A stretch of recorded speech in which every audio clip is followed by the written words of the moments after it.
Hello YouTube, first video update in a while. As you can see here, I'm out here working on the Jeep again. The lighting on this video is going to be kind of bad because as you can see, it is getting a little bit dark outside. I'm still over here at my buddy's driveway. He's been nice enough to let me stay over here since the accident back last summer.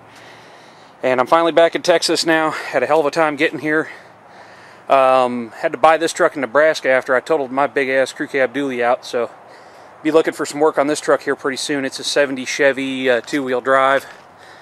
Got some plans for this truck. I'm going to fix it up a little bit, put some cab corners and rockers in it, get it cleaned up a little bit more and sell it. But that's going to be another video update all by itself. Today I'm out here to talk about the CJ7. Get back here where you guys can get a nice picture of this thing. It is now finally sitting on the ground. This is the stance it's going to be pretty close to. Today I went in. One of the first things I did to it is got these M.O.R.E greasable bolts up here in the front suspension. I put the bushing and the bolt in there, so I'm real happy with that. The yellow bushings were out of the O.M.E, the Old Man Emu Shackle Kit. So got everything in here, put back down on the ground a few minutes ago, and I just wanted to snap some video here so I could show this off tonight.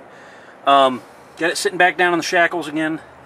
A lot better angle on those shackles than it was before. I adjusted them all the way forward because you want to have about a 10-degree back angle on your shackle. That right there is about perfect, because when the wheel drops, it'll be able to have a whole lot of droop. And here, once I get the engine off the engine stand here, I'm going to grab the Jeep and I'm going to flex it with the engine stand, or excuse me, with the cherry picker, so that you guys can see how much articulation this thing actually has. You can see the drive shaft still not hooked up. I'm going to have to order a Tom Woods custom drive shaft for that. I have not put the bushings and greasable bolts in the rear yet. Let me, I think I got a couple of these things back here. Let me see if I can find them. Yeah, I got them right here still in the bag. These are the greasable bushings that I put in there. Grease zerk in this end, and then it's got a hole in the middle, and then it has a corresponding hole drilled into the bolt where the grease can flow into it.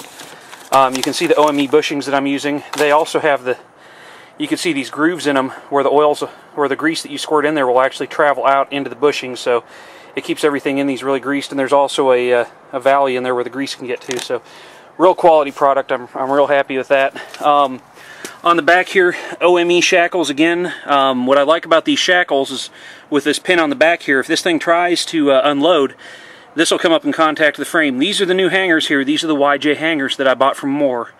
These things are incredibly well built. If anybody needs shackle hangers, I'd say definitely the M.O.R.E is the way to go. I really like these O.M.E shackles. I still got to put the grease zerks in there. That's all I have left to do to that. These are the front leaf springs out of that Wagoneer. As everybody recalls, I was running those. I have still a bit too much angle on this shackle in the back. It'll work for now, because what I decided that I'm going to do is, in order to get the Jeep set up exactly how I want it, I'm going to have to do some work here to this. I haven't decided yet if I'm going to continue to run the AMC 20 or if I'm going to use the Wagoneer Dana 44. Either way, the Dana 44 here is going to need a set of spider gears put in it, so it's going to have to be taken apart if I do.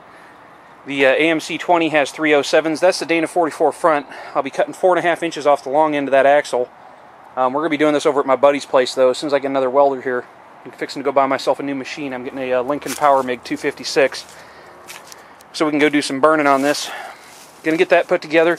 And then what I'm planning on when I come back in here is, if I use the Dana 44 rear, get that all set up, I'm probably going to go ahead and re-gear it to 410 gears, because I'm going to have to take it apart anyways.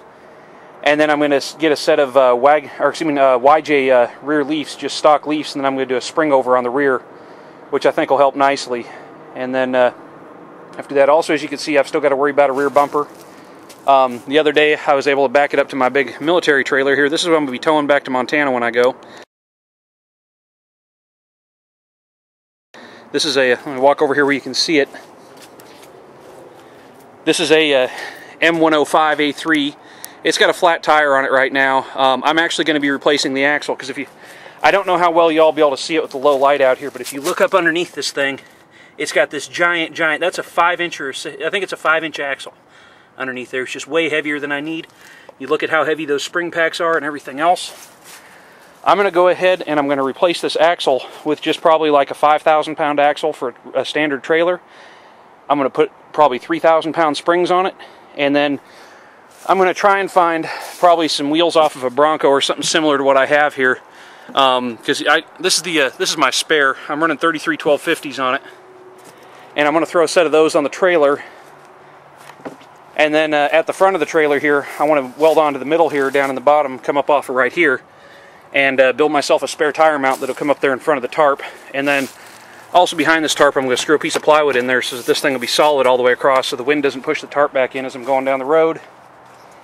And then, as much as I love this badass military jack, I'm going to take it off of here as well, because I'm just trying to lose as much weight off of this thing as I can. But it's got these great hooks that came with it. These are brand new practically. These lifting eyes here, I don't know if I'm going to keep those or not, because there's a possibility that this thing could wind up riding on a boat up to Alaska when I go.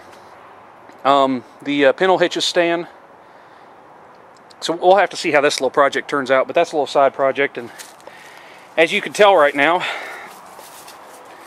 I have all, that is my workshop, all loaded up in there. So I'm needing to get to a space where I can get all that unloaded and get everything kind of out and put where I need it. But back to the Jeep, when I put those stock springs on there, it'll move that shackle down to the appropriate angle, should get everything to line up real nice.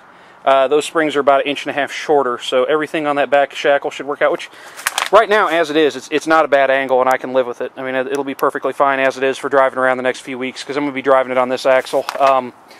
The only thing I really have to do to get it road ready right now is I need to, if you look down here, I don't know if you can see it or not from this angle, but the rear brake line's broken. I've got a brand new stainless steel braided rear brake line I got to get put in. I got to get the back brakes bled, pull that drive shaft off, and then there's just a couple of minor things that I have to do on the engine.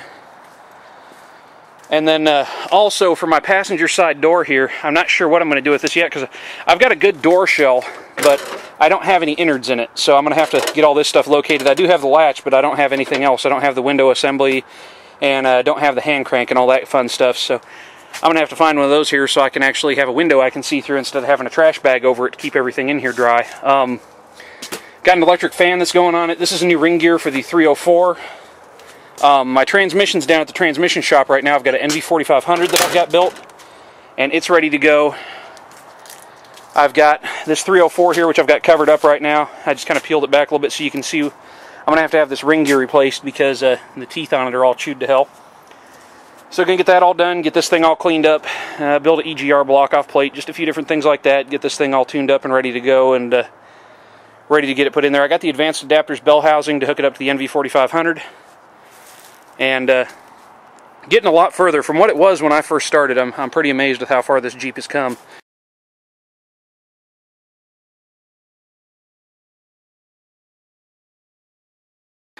So, and then get back as I'm talking about it here, you guys can have a little bit better look at it. I think she's fixing to be a pretty stout rig, though. Also, I'm talking to Double D Fab. We're getting ready to have a dash custom built for it. So I'm just waiting on a check for the insurance company right now. I should have that sometime next week so I can start really moving on things again. And once I have the welder all set up again and I'm in a spot where I can weld, we're going to really get this thing up and moving. So it's going to be pretty neat. And it shouldn't take too awful long. I'll have this thing pretty well put together. I'm hoping to be driving it tomorrow. So yeah, I'm just going to call it a night here because the mosquitoes are starting to come out and I'm getting eaten alive. And it's hot and humid here in Corpus. So it may be the middle of February, but it's over 80 degrees out here right now and about 80% humidity. So working on this out here right now really sucks. I'm just going to be pretty happy to have the engine in it and have it ready to go. And I think I'm going to wind up doing just a few touch-ups on the paint. You know, I'm not going to try and do the whole thing down here right now. I get it where I can drive it and probably worry about getting it painted once I get up north. And I can do it up there and have a little bit more time and freedom to do it. So we'll see how that works out. But anyways, that's this for this update, and I should have a little bit more for you in the next couple of days.